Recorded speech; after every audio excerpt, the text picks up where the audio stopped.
The LG air conditioner air code F4 indicates a problem with the internal fan. This issue is typically caused by a faulty fan motor or a faulty indoor PCB. To resolve the problem, replacing the fan motor may be necessary. This can be done by switching off the HVAC unit, unplugging it, and removing the outer cover.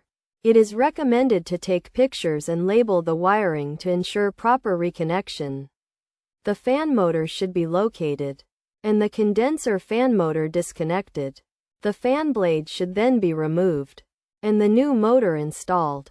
The fan motor should be cleaned, the fan blade reinstalled, and the condenser fan motor reconnected. Finally, the outer cover should be reinstalled, and the unit switched back on.